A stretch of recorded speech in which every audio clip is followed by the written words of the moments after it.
Hello, crypto boys and ghouls, and welcome back to the channel, Tales from the Cryptmancer, where we feature content on play-to-earn games on the blockchain, such as Splinterlands. And today I wanted to do a quick follow-up video around, well, basically an interesting idea perhaps for Splinterlands to consider. And it relates to our video from about a week ago, talking about bot win trading. How it's real, and some of the examples we went through.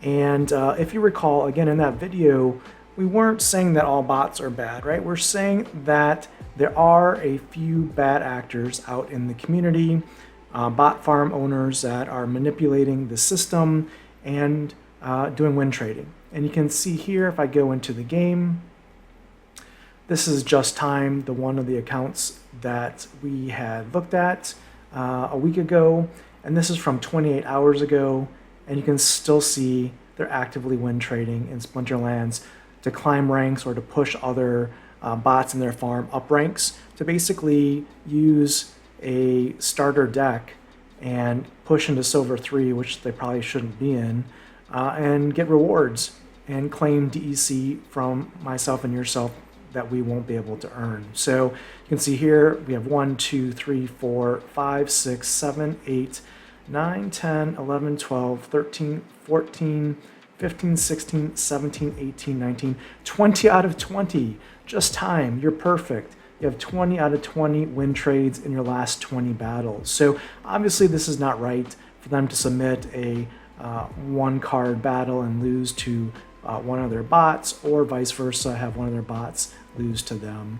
So it's just wrong. It's an exploitation that needs to stop, and it should stop. And again, this is not targeting all bots. It's just targeting those that are abusing the system and effectively cheating. Now, the point that I wanted to make is, okay, so you're saying, Tails, you've got these bots out there, you've identified them, they're win trading, it's obviously a bad thing. Well, what do we do about it? Well, there's two things that we should look to have happen. One is Splinterlands as a company needs to take a stand on this issue. They need to see that it's happening, and they need to stop it from happening. Now, before you get out your pitchforks and your torches and come marching my way, what I would say is there's more than one solution on how you can stop win trading in the game. You don't have to go out and pull out the ban hammer and start banning accounts because, well, that just looks bad and it's not always effective. But what Splinterlands could look to do is look to avoid the matchups here, right? If they have the ability to, let's not have Just Time match up against this HUYTQ764 bot ever again, because they win traded here quite obviously. So basically put a kind of like a blacklist out there to say, hey, Just Time is a known win trader. You're never ever gonna play this account ever again. And there you take that win trade off the books moving forward. So maybe that could be something that could be built into the matchmaking algorithm to eliminate win trading. So yeah, I mean, you can still play as a bot Just Time, but your win trading days are over as soon as we detect those. Now that leads to the second piece of the puzzle is, how would the Splinterlands dev team be able to find and detect win traders? Well, you would hope they would have a team, as I've already mentioned, or software analytics in place that would detect that. But let's just imagine a world where that's not in place today. Well, what we could possibly suggest is something that we as a community could do. And it goes back to crowdsourcing as a idea. So let's first define what crowdsourcing is and how it could apply in this case to Splinterlands and win trading or other exploits in the game.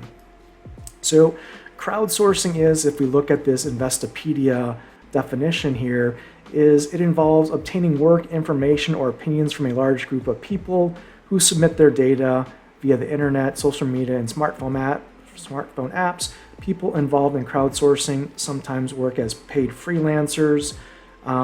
Examples of this in real world would be this app called Waze, which encourages drivers to report accidents and other roadway incidents to provide real-time updated information to app users.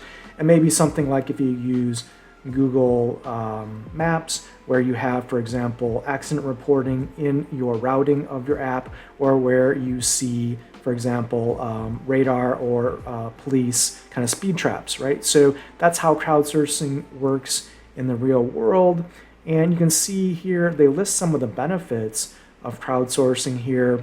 Crowdsourcing brings together communities around a common project or cause. It's an efficient way of solving time-intensive problems, and it promotes deeper engagement by communities who resonate and build loyalty to the product or solution.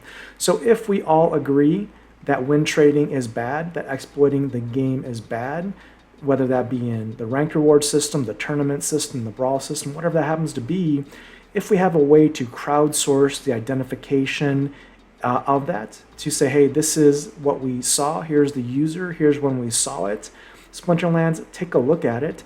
Now you don't have to maybe have a team of 10 people full-time looking into this. Maybe you outsource it to the community to say, hey, if you find something, say something, let us know, and we'll look into it and then take action.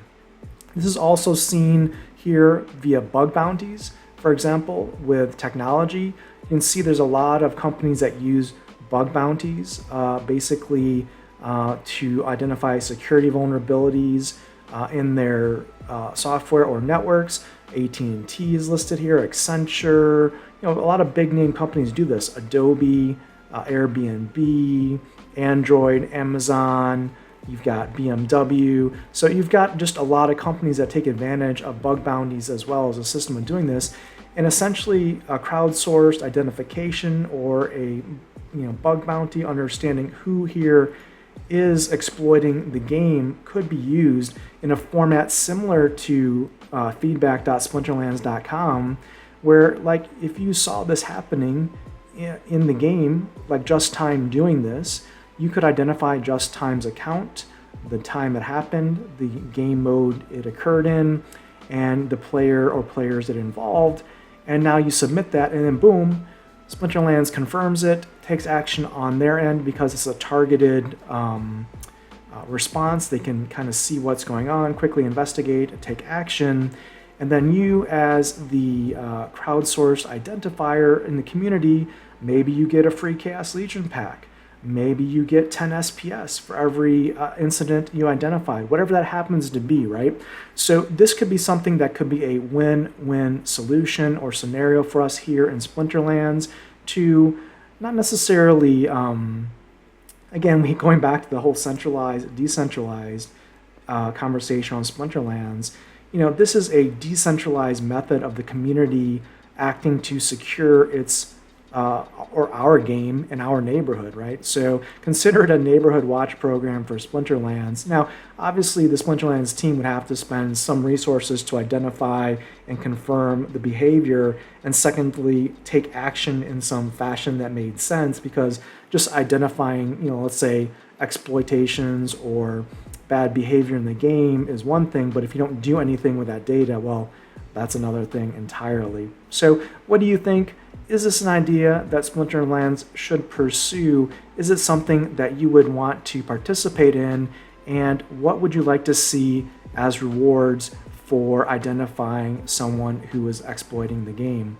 Let me know in the comments below. And until next time, keep stacking those stats.